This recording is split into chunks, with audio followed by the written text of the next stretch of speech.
Exodus chapter 38. He made the altar for entirely burned offerings out of acacia wood. The altar was square, 7.5 feet long and 7.5 feet wide. It was 4.5 feet high. He made horns for it, one horn on each of its 4 corners. Its horns were attached to the altar, and he covered it with copper. He made all the altar's equipment, the pails, the shovels, the bowls, the meat forks, and the trays. He made all its equipment out of copper.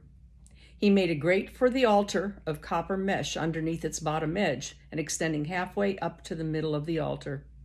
He made 4 rings for each of the 4 corners of the copper grate to house the poles. He made the poles out of acacia wood, and he covered them with copper. He put the poles through the rings so that the poles were on the 2 sides of the altar when it was carried. He made the altar with planks, but hollow inside. He made the copper wash basin with its copper stand from the copper mirrors among the ranks of women assigned to the meeting tent's entrance. He also set up the courtyard. The courtyard's south sides had drapes of fine twisted linen stretching 150 feet, with 20 posts, 20 copper bases, and silver hooks and bands for the posts. Likewise, the north side stretched 150 feet, with 20 posts, 20 copper bases, and silver hooks and bands for the posts. On the west side, the drapes stretched 75 feet, with their 10 posts, their 10 bases, and silver hooks and bands for the posts. The front side facing east was 75 feet. There were 22.5 feet of drapes on one side with 3 posts and 3 bases for them. Likewise, there were 22.5 feet of drapes on the other side of the plaza's gate with 3 posts and 3 bases for them. All the drapes around the courtyard were made of fine twisted linen. The bases for the posts were made of copper, but the hooks for the posts and their bands were made of silver.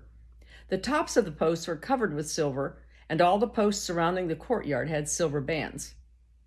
The screen for the gate into the courtyard was made with blue, purple, and deep red yarns and fine twisted linen decorated with needlework. It was 30 feet long along the width of it and 7.5 feet high, corresponding to the courtyard's drapes. It had 4 posts and their 4 copper bases, their silver hooks, and their tops and bands covered with silver. All the tent pegs for the dwelling and for the courtyard all around were made of copper.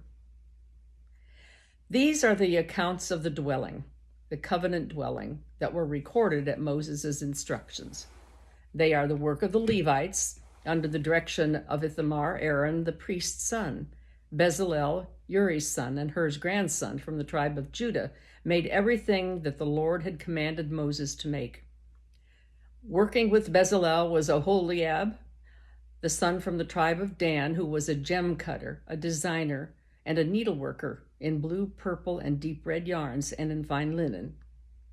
The total amount of the gold that was used for the construction of the whole sanctuary, gold from the uplifted offerings, was 29 kikars and 730 shekels in weight, measured by the sanctuary shekel.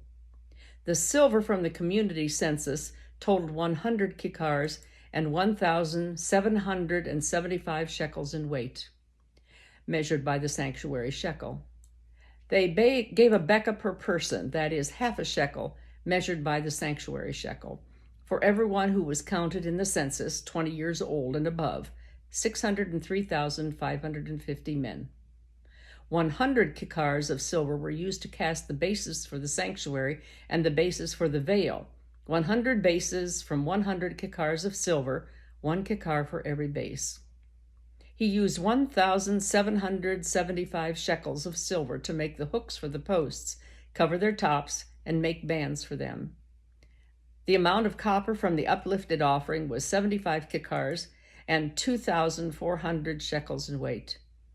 He used it to make the bases for the meeting tent's entrance, the copper altar, its copper grate, and all the altar's equipment, the bases all around the courtyard, and the bases for the courtyard's gate, all the dwelling's tent pegs, and all the tent pegs used around the courtyard.